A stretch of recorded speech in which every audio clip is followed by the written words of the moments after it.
inilah saatnya Tuhan. Kami rindu memberikan hati kami rindu memberikan jiwa kami rindu memberikan persembahan yang terbaik dalam hidup kami. Terima kasih Bapa, terima kasih. Kami siap untuk memuji dan memuliakan nama-Mu. Mari sama-sama katakan amin. Haleluya, puji Tuhan. Saudara merasa menang? Amin. Kita dimenangkan atas kuasa sakit penyakit, atas segala masalah kita, atas segala beban hidup kita, karena Tuhan Yesus sudah menebus semuanya itu, karena Tuhan Yesus yang memberikan kita kemenangan. Haleluya, haleluya. Kita angkat pujian dalam nama Yesus. Dalam nama Yesus ada apa? Ada kemenangan. Haleluya.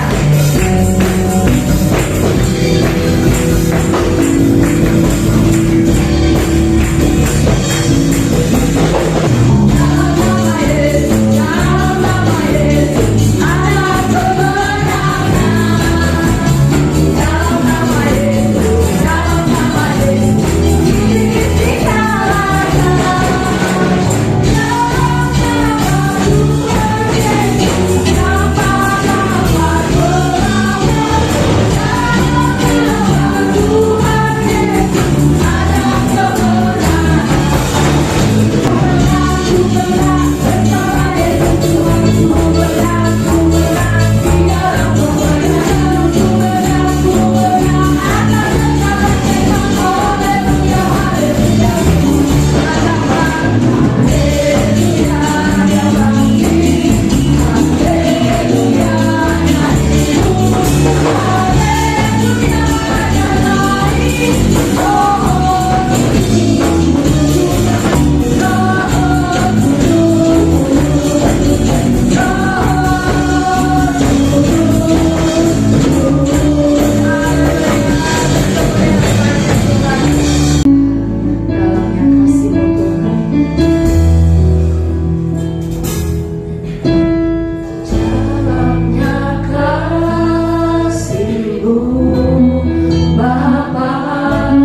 Terima kasih Bapa, biar hidup kami semakin berkenan bagimu.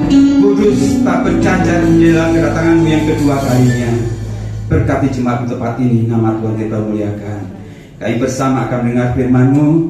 Beri kami hikmat untuk kami mengerti akan firman-Mu dan menjadi rema di dalam kehidupan kami hari lepas hari. Terima kasih Bapa, hormat, pujian, kuasa kemuliaan bagi Engkau sampai selama-lamanya. Dalam nama Putra yang tunggal Yesus Mesias penebus kami hidup bersama kita katakan amin. Haleluya, shalom. Bersyukur bisa berada tempat ini. Terima kasih banyak kepada Bapak Pendeta Aspi, juga para pekerja tempat ini yang beri kesempatan untuk saya di tempat ini. Luar biasa. Saya jarang-jarang ibadah jam siang seperti ini, biasanya pagi sekali atau sore sekali ya. Nama saya Puspito. Saya seorang hamba Tuhan, tapi sehari-hari saya sebagai dokter. Dan teman-teman saya teman yang ini Pendeta Rudi ya. Dia hamba Tuhan tapi juga pengusaha. Jadi seperti itulah pekerjaan kita sehari-hari. Di mana saja kita melayani Tuhan, tapi juga kita bekerja semuanya untuk kemuliaan nama Tuhan. Saya asli Kota Malang. Saya rasa Pak Didi juga asli Kota Malang ya. Baik, saudara yang kasih, saya melihat luar biasa sekali WR, singer, seorang pemain musik. Biar mereka tetap setia melakukannya sampai Tuhan Yesus datang kedua kalinya. Hari ini kita akan bicara tentang masalah. Judulnya, tenang di dalam menghadapi masalah. Sederhana sekali, tetapi kalau kita renungkan, sungguh sulit dilakukan. Kenapa yang barusan viral, Arema meninggal sampai lebih 200 ya. Yang pertama 147, lama-lama bertambah-tambah di rumah sakit yang sudah kritis meninggal semua. Kenapa seperti itu? Jawabannya sederhana, karena mereka ketika ada masalah mereka nggak tenang, spontanitas berudukan menuju pintu keluar berdesak-desakan. Nah itulah terjadi. Akhirnya timbullah korban yang begitu banyak. Hari ini kita akan bicara soal masalah dan bagaimana cara menghadapinya dengan tenang. Siapa terhadap kita yang terbaik? Yesus. Hanya itu saja. Telanjang, tidak ada yang lain. Ketika ada masalah, begitu tenangnya. Kalau bicara soal masalah, itu bicara tentang sesuatu di mana kenyataan itu tidak sama dengan harapan. Jadi fakta tidak sama dengan keinginan kita. Kita ingin apa, tapi yang terjadi apa? Karena tidak sesuai, itu namanya masalah. Kita ingin anak-anak kita lulus sekolah SMP 3 tahun, kita pinginnya kan seperti itu. Kalau bisa ikut akselerasi 2 tahun, ada seperti itu. Tapi jadi masalah keinginan kita ketika anak kita harusnya 3 tahun dia dari ngendok gitu ya. Tinggal kelas 4 tahun. Lebih lagi kalau 5 tahun, waduh nemen ya. Semoga tidak ada di sini. Ada juga yang sudah lulus sarjana S1, kuliah, menghabiskan uang begitu banyak, menghabiskan waktu begitu lama. Dia kuliah, lulus, harapannya apa? Dapat kerja. Pasti ya, nggak mungkin harapannya yang lain. Yang nomor 1 dapat kerja. Tetapi kenyataannya daftar ini, daftar itu, daftar ini nggak dapat kerja. Selalu dikatakan dicari yang berpengalaman. Ya, kapan berpengalaman dia baru lulus ya? Nggak diterima. Itu namanya masalah. Hari ini kita akan melihat bagaimana sebenarnya menghadapi masalah itu. Teladan kita yang baik sekali lagi ada Tuhan Yesus. Kita lihat di dalam Matius 8 mulai 23. Matius 8 mulai 23 begini. Nah ini sudah sering kali ya, tapi kita akan pelajari. Lalu Yesus naik ke dalam perahu dan murid-muridnya pun mengikutinya. Wah, ini kalimat yang pendek tetapi cukup dalam artinya. Orang Kristen yang sejati adalah orang Kristen yang 100% ikut Yesus. Nama saja Kristen, ikut Kristus. Sekali lagi saya katakan, orang Kristen yang betul berkristus, dia akan mengikuti jejak Yesus, jejak Kristus. Kemana Yesus ada, dia ikuti itu. Ini sudah benar murid-murid Tuhan. Yesus naik ke dalam perahu dan muridnya mengikuti dia. Nah, betul kan? Nah, kita juga seperti ini yang di sini semua mengikuti apa yang Yesus kerjakan, yaitu menyembah Bapa di surga. Kita sering nyanyikan monggo sami darat Gusti, monggo sami darat Gusti. Pada orang lain ikut Tuhan, tapi kita sendiri harus lebih dulu ikut Tuhan dengan serius. Kalau kita mengatakan ikut Tuhan tapi kita nggak serius ikut Tuhan, bagaimana bisa? Terus seperti orang maklar Surabaya malam-malam kan tidak ikut bis itu kan gitu. Kalau saya lihat di terminal itu orang-orang maklar itu seperti itu, tidak teriak ayo Surabaya yang di Malang Surabaya, tapi dia sendiri ketika bisnya berangkat dia tetap di situ. Jangan sampai kita seperti itu, kita menyanyikan monggo sami darat Gusti, kita nggak darat Gusti sungguh-sungguh, hanya sekedar namanya saja. Harus betul-betul ikut yang Tuhan ajarkan. Ayat 24 mengatakan demikian, sekonyong-konyong mengamuklah angin ribut di danau itu, sehingga perahu itu ditembus gelombang, tetapi Yesus sleeping. Wah, ini kita sudah tahu ini ya, kalau Yesus teduh gitu ya waktu terjadi gelombang itu berat. Saya katakan ikut Yesus bukan berarti bebas dari masalah. Kalau saya katakan ikut Yesus itu berkali-kali setiap hari ketemu masalah. Ikut Yesus.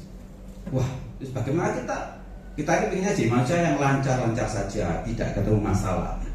Tidak mungkin. Kalau kita sudah tadi Yesus naik perahu, kita ikut dia, di depan pasti ada masalah. Bukan saya mengatakan demikian. Yesus pernah mengatakan seperti ini, jangan kamu khawatir akan hari ini. Hari ini punya kesusahannya sendiri. Hari ini punya kesusahan sendiri, besok ada kesusahannya sendiri. Jadi hari ini punya kesusahan, besok ada kesusahan sendiri, besoknya lagi ada. Jadi setiap hari kita ketemu masalah. Jangan katakan kita bebas masalah hari ini, oke, senang. Besok lagi ketemu lagi, besok lagi ketemu lagi. Sampai apa? Sampai kita didewasakan sempurna seperti Bapa. Karena masalah membentuk kita. Jadi ikut Tuhan bukan bebas dari masalah, tetapi ikut Tuhan kita akan melewati masalah demi masalah.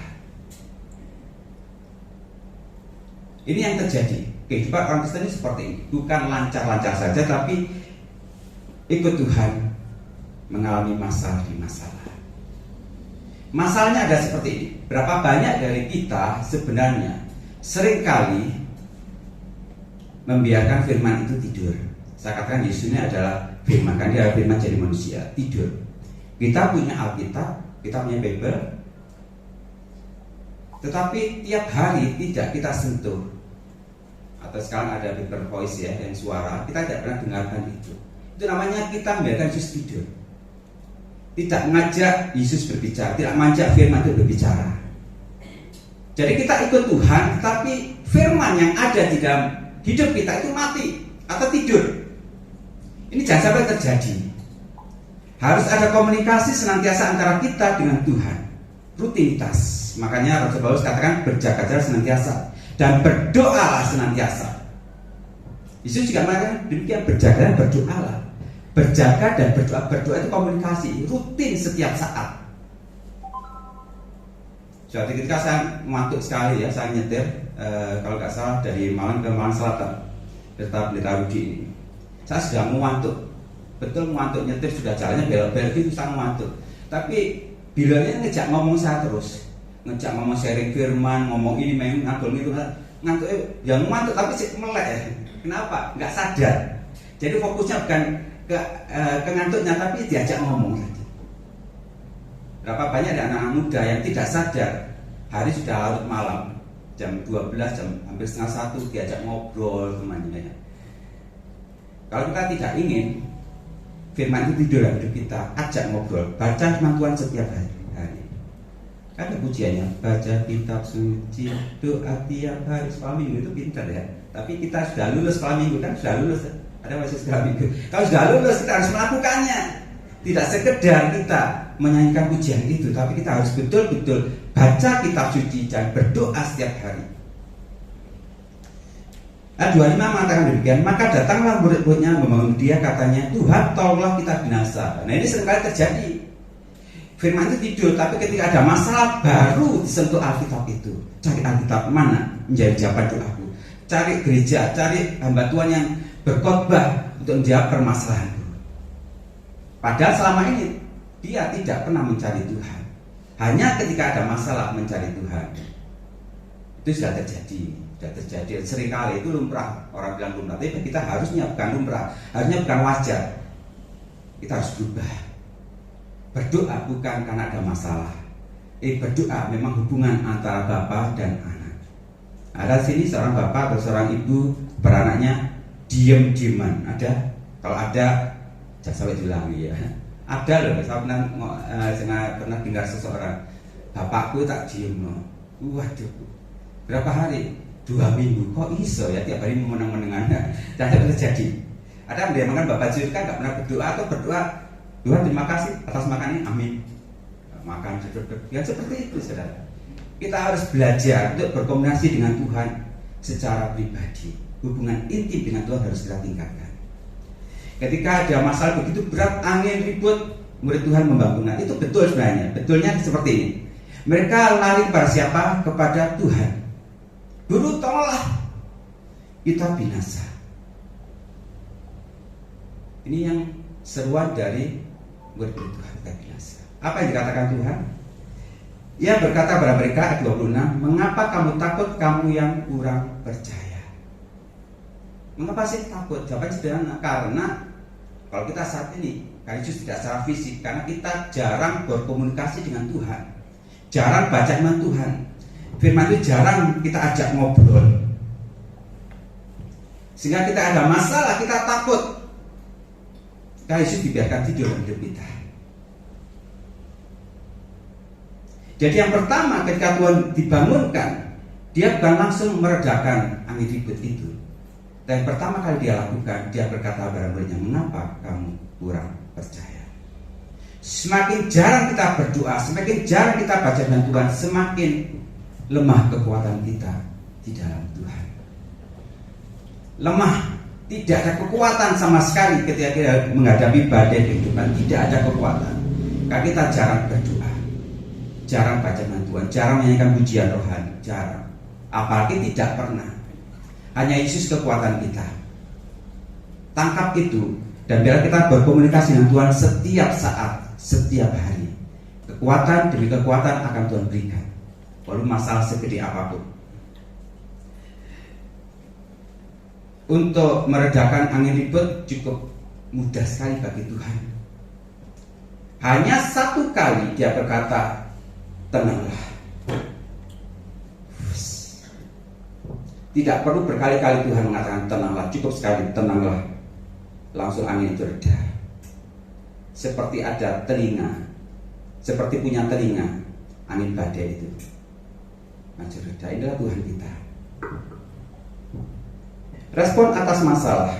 Kalau kita lihat muridnya itu panik dan takut. Ada badai begitu hebat, mereka ketakutan, tapi Yesus justru tenang. Ikut Yesus. Contoh ini, apa yang Tuhan lakukan? Tenang dan baik. Kok bisa Pak? Gak bisa. Kalau ada masalah badai gak mungkin bisa tenang. Gak mungkin. Enak ngomongnya. Saya dulu juga seperti itu. Dulu saya kalau khotbah tenang, sabar, enak saudara. Kenapa? Karena saya nggak ngalami badai yang begitu berat. Hanya badai kecil-kecil atau katakan badai angin itu kecil-kecil. Tetapi suatu saat saya ngalami betul-betul badai yang begitu berat. Yang belum pernah saya rasakan. Dan hari itu cukup panik juga, cukup ketakutan, cukup kaget juga. Tapi saya belajar dari itu. Saya sudah dipulihkan Tuhan, sudah lewat 5 bulan yang lalu. Sekarang saya bisa berdiri sini, saya bisa makan tenang. Kalau Tuhan kita tenang. Kalau dia Tuhan yang bubuan, sorry ya, dia Tuhan yang kagetan, Tuhan bubuan, jangan ikuti ya. Dia Tuhan yang tenang. Dia Tuhan yang angel, gitu ya, tenang. 5 bulan lalu, istri saya suatu saat ketika turun dari lantai 2, rumah saya 2 lantai, dia ngomongin semerpet, apa semerpet? Bermenglemun ya. Bahasa Inggrisnya apa itu sama-sama. Agak kabur sedikit mata saya. Saya pikir biasa aja. Tapi saya tahu istri saya itu tekanan darahnya normal. Kemudian saya tensi, saya juga nggak bermasalah waktu. Kenapa? Tensinya bagus. Udah istirahat saja. Saya suruh istirahat, kok nggak reda. Saya lebih kaget lagi ketika dia mengatakan tangan saya sebelah kanan, kaki saya mulai kedinginan. Waduh, Saya sudah ngomong aduh itu dalam hati saya. Kenapa? Karena saya tahu ini gejala ke arah stroke. Ini yang saya alami. Kenapa saya waktu panik, betul panik, kaget, nggak nyangka Tuhan kenapa mengizinkan itu terjadi pada saya. Saya tiap hari itu melayani anak orang-orang stroke ya. Jadi saya melayani, saya mengobati mereka. Dan saya tidak nyangka istri saya sendiri kena. Lebih tidak nyangka lagi setelah periksa semuanya, hasil laboratorium normal semua. Di foto, bukan cuma foto ronsen saja, foto kepala, tapi bukan CT scan tapi MRI. Kelihatan gambaran sebagian otak yang mati, sel-sel otaknya mati.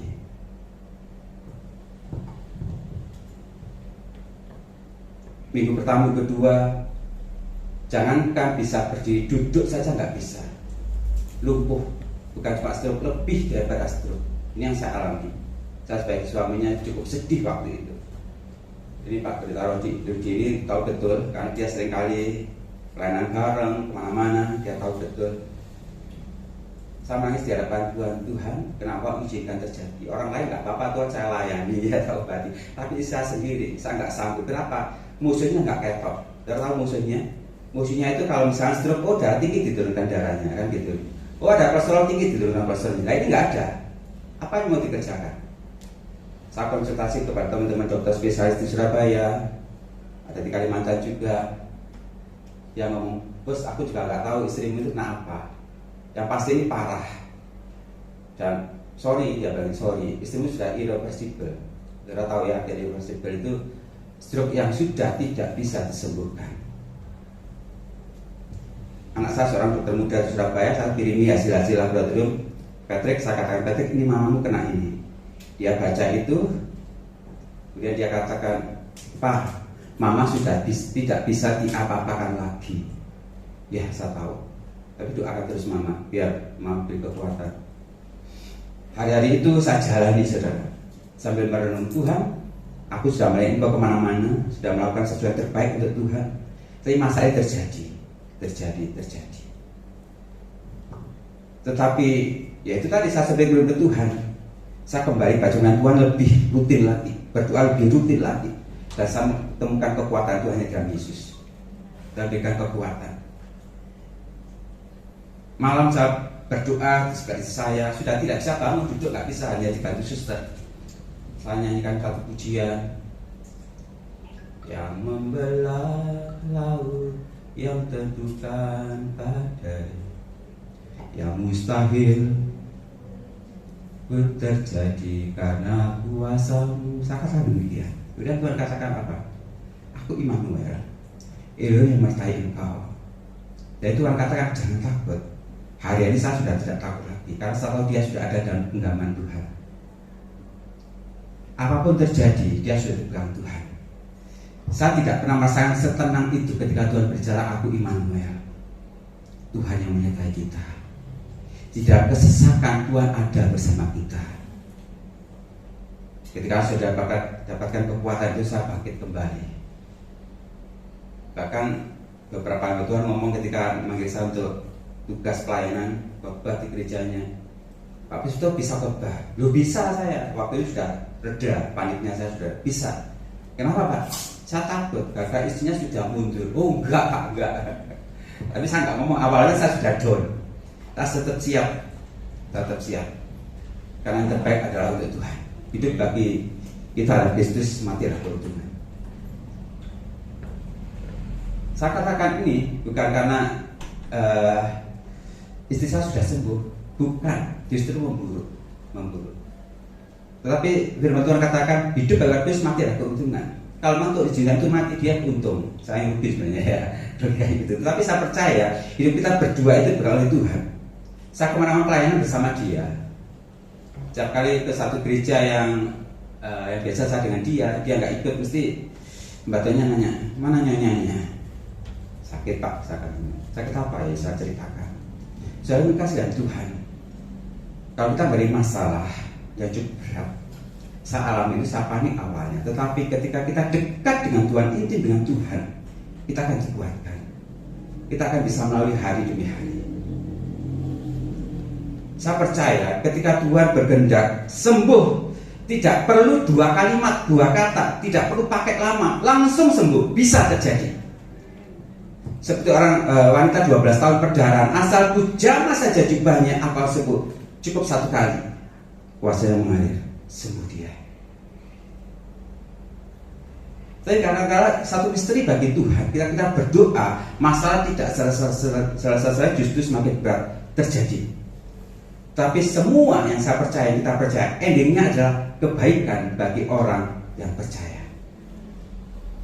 Masalah apa terjadi, walaupun kita berdoa, berapa banyak hamba Tuhan waktu COVID kemarin berdoa supaya sembuh, akhirnya mereka meninggal. Kan? Ada banyak kita dengar seperti itu. Tapi kita berdoa ada kekuatan dan selalu endingnya baik, walaupun kita tidak mengerti. Saya sendiri hari ini tidak mengerti kenapa kakak kandung saya umur 42 tahun waktu itu dipanggil Tuhan karena sakit jantung. Tuhan, dia sudah setia dalam pelayanan. Tuhan, kenapa terjadi? Saya tidak tahu. Hari ini saya juga tidak tahu jawabannya. Saya juga tidak tahu dalam dari Alkitab kenapa Abraham diberi anak sampai umur 100 tahun. Saranya umur 90 tahun. Kenapa? Kok enggak umur 50 atau ya 60 lah, nawar Tuhan seperti itu. Enggak. Menunggu janji Tuhan itu sampai puluhan tahun, 100 tahun baru punya anak. Ini bukan cuma Mbah Buyut ya, Sangga ya, atasnya itu punya anak, bisa bayangkan. Saya kalau lihat seorang pasien yang berobat ke tempat saya, Mbah umur 60 sudah jalannya bungkuk-bungkuk. Saya nggak bisa bayangkan Sarah seperti itu mengandung umur 90 tahun. Yang mustahil bagi Tuhan bisa terjadi ketika kita percaya. Amin. Tidak perlu takut lagi, saudara. Kenapa sih orang panik dan takut? Ada 2 hal. Kenapa kita melihat sesuatu panik, takut? Yang pertama, karena kita lihat itu faktanya.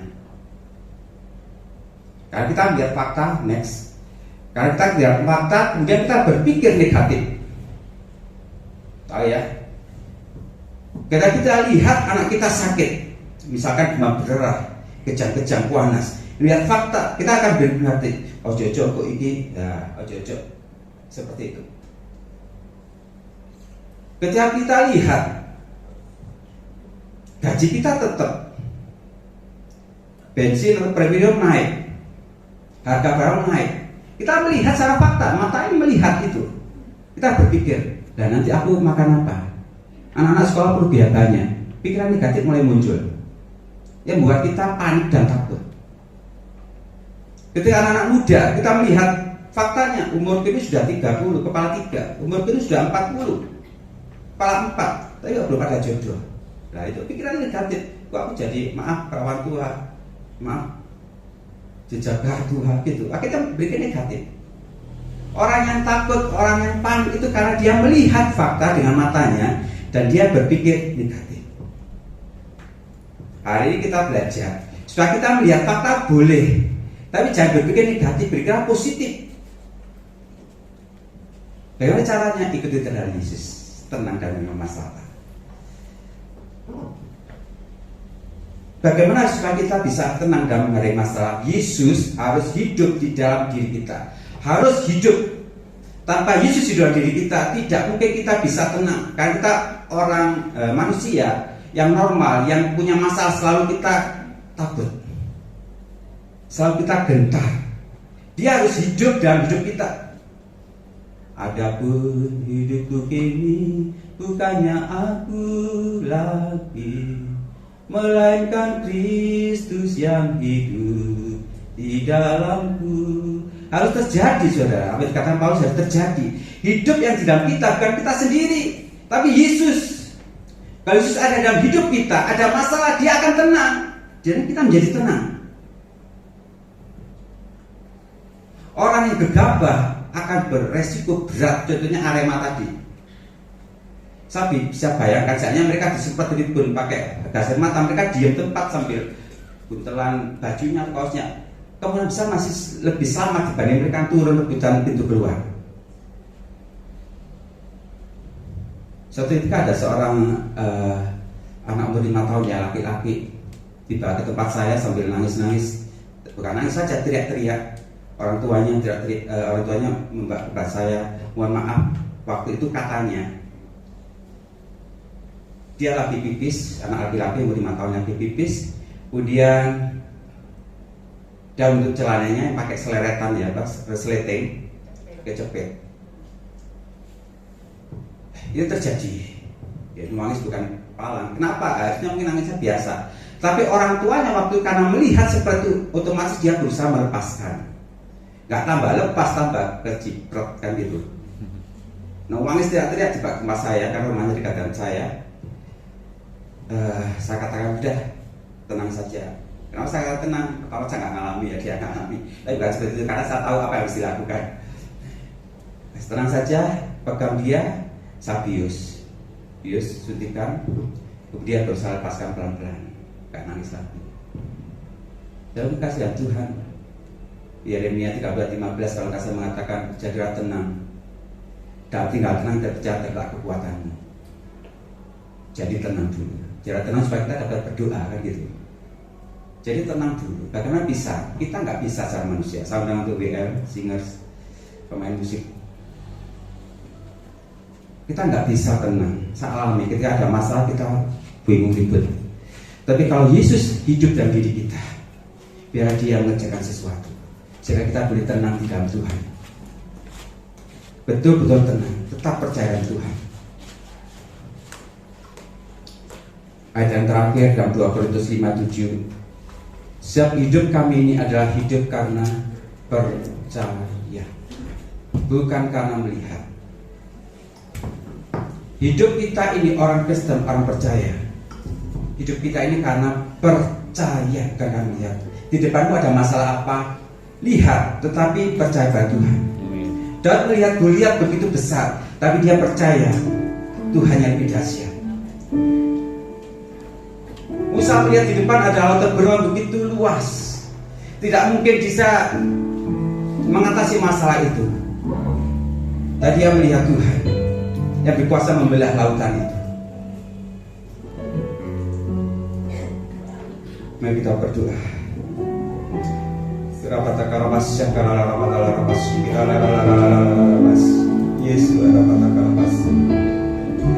Kami percaya Tuhan bahwa yang Kau kerjakan bagi kami adalah kebaikan demi kebaikan.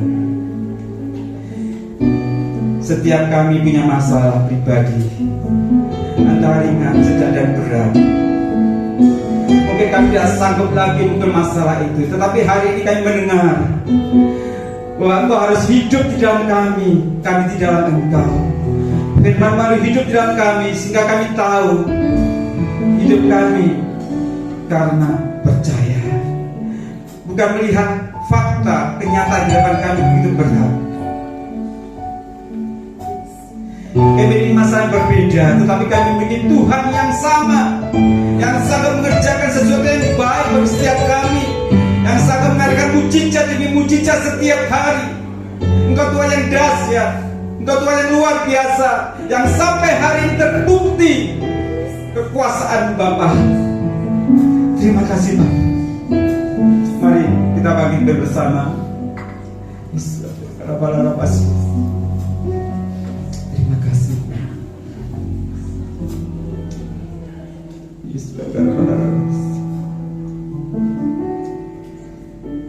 Hatiku percaya, hatiku percaya,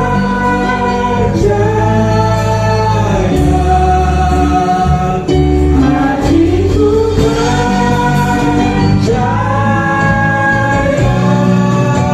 selalu percaya, hatiku percaya.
Tuhan. Amin. Pagi hari ini Bapa, membuat hati kami tenang. Terima kasih Tuhan Yesus. Terima kasih Bapa. Terima kasih. Kami bersyukur Tuhan pasti memberikan ketenangan kepada kami. Amin. Ketika kami menghadapi setiap masalah dalam nama Yesus. Karena hati yang tenang, kami dapat lakukan segala sesuatu yang terbaik dalam nama Yesus. Terima kasih Bapa. Kami bersyukur buat firman Tuhan. Sungguh luar biasa firman Tuhan. Terima kasih Tuhan. Kasih kami berdoa untuk hamba Tuhan yang sudah Tuhan utus ke tempat ini. Tuhan Yesus kami bersyukur. Biar Tuhan berkati seluruh aktivitas yang Tuhan percayakan. Sebagai dokter Tuhan, Tuhan Yesus beri hikmat yang luar biasa dari surga. Di dalam nama Yesus Kristus, setiap pasien yang datang kepada hamba-Mu, di dalam nama Yesus Kristus, ketika hamba-Mu menangani semuanya itu, dan semua setiap pasien yang datang pasti mendapatkan pemulihan, kesembuhan. Amin. Sebab Yesus menolong, sebab Yesus membantu hamba-Mu untuk menyelesaikan semuanya itu. Di dalam nama Yesus, hamba-Mu akan melakukan kuasa dari Tuhan di dalam nama Yesus Kristus, sehingga mujizat terjadi dalam nama Yesus. Terima kasih Tuhan.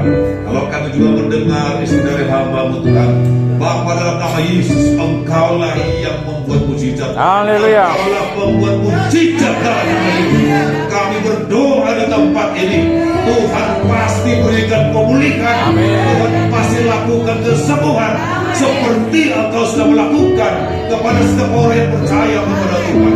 Terima kasih Tuhan Yesus. Kami percaya sampai hari ini mujizat masih terjadi.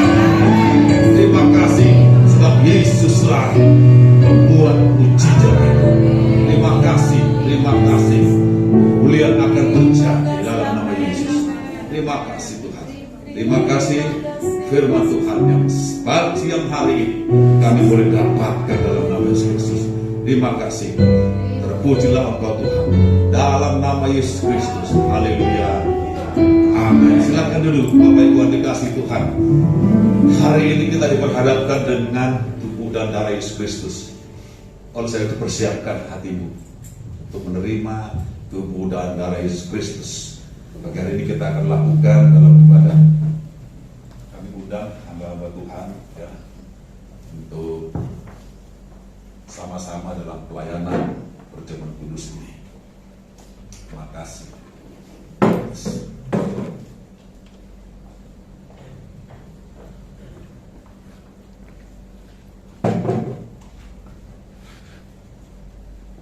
Ya, terima kasih Tuhan.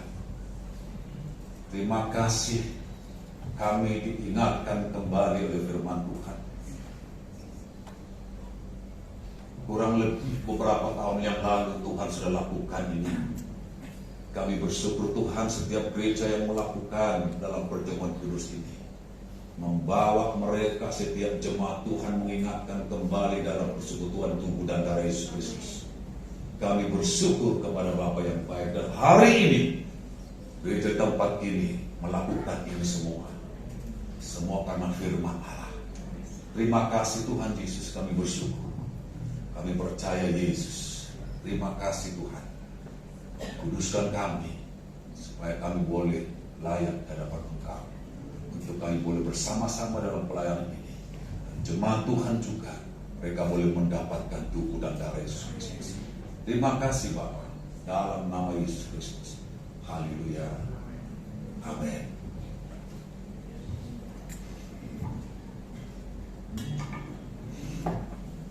Ambil bagi-bagikan tubuh dan darah Yesus Kristus kepada jemaat Tuhan.